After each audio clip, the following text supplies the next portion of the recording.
Hi అండి, అందరికీ నమస్కారం. Welcome to my channel. మీ అందరికీ తెలంగాణలో ఉన్న వాళ్ళందరికైతే ప్రజెంట్ అప్డేట్స్ వచ్చేసి ప్రజాపాలన అభయహస్తం దరఖాస్తు అదే ట్రెండ్ కదండి. సో దాని గురించి లేటెస్ట్ అప్డేట్స్ అనమాట. అంటే కొన్ని డౌట్స్ కూడా ఉన్నాయి, మీలో ఎవరికైనా తెలిస్తే కూడా క్లారిటీ ఇవ్వచ్చు నాకు. అండ్ ఏంటంటే ప్రజెంట్ చాలా వరకు హైదరాబాద్లో స్థిరపడి ఉన్న వాళ్ళు విలేజెస్ నుంచి ఉన్న వాళ్ళే ఉన్నారనమాట. ఇప్పుడు ఏంటంటే కొందరు విలేజ్లో ఉంటారు, కాకపోతే వాళ్ళ సంబంధించినవన్నీ విలేజే, కాకపోతే వాళ్ళ గ్యాస్ కనెక్షన్ ఒక్కటి మాత్రం సిటీలో ఉంటుంది కదా. అయితే ఇప్పుడు వాళ్ళ డౌట్స్ ఏంటి అంటే, మేమంతా మా మా ఫ్యూచర్ మొత్తం అక్కడే, ఇప్పుడు మరి అక్కడ అప్లికేషన్ చేసుకోవాలా లేకపోతే ఇక్కడ ఉంటున్నాం కాబట్టి ఇక్కడ అప్లికేషన్ చేసుకోవాలా అని చెప్పేసి చాలామంది అడుగుతున్నారనమాట క్వశ్చన్. దానికి ఆన్సర్ ఏం చెప్పాలో కూడా నాకు కూడా అర్థం కావట్లేదు. అయితే రీసెంట్గా దీని గురించి చాలామందిని అడిగితే ఏమంటున్నారంటే, మేము అక్కడ చేసుకుంటున్నాం ఇక్కడ చేసుకుంటున్నాం అని అంటున్నారు. అసలు దానికి సంబంధించి పర్టిక్యులర్ క్లారిటీ అనేది అయితే ఎవరు ఇవ్వట్లేదు. దాని గురించి ఎవరికి కూడా సరిగా తెలియట్లేదు అనమాట. అంటే మీలో ఎవరికైనా తెలుసుంటే ప్లీజ్ దయచేసి నాకైతే కామెంట్ చేయండి. చాలామంది అడుగుతున్నారనమాట దాని గురించి. సో అందుకని చెప్పేసి మిమ్మల్ని అడుగుతున్నాను. ఇంకా ఏంటి అంటే బ్యాంక్ అకౌంట్ కూడా ఇక్కడది ఉంది, మరి అక్కడిది నడుస్తుందా?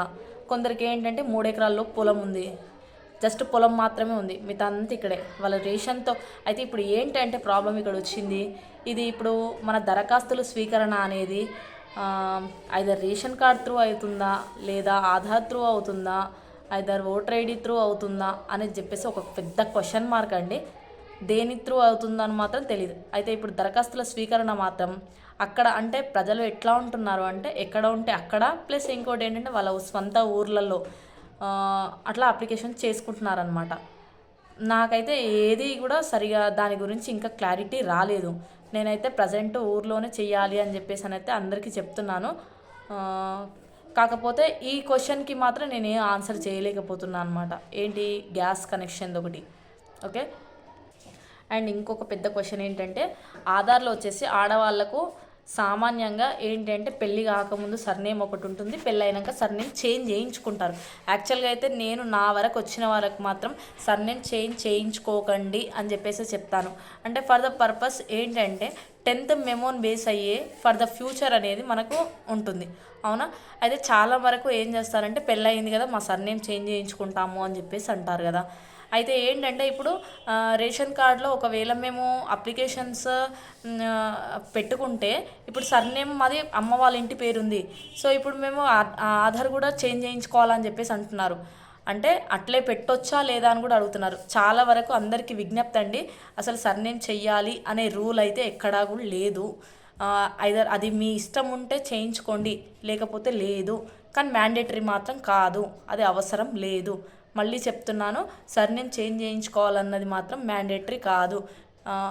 ఆల్మోస్ట్ ఇంకా చెప్పాలి అంటే 10th మెమోలో మనకు, అంటే అమ్మ వాళ్ళ ఇంటి, ఆల్మోస్ట్ అందరికీ 10th తర్వాతనే కదండి పెళ్ళయ్యేది.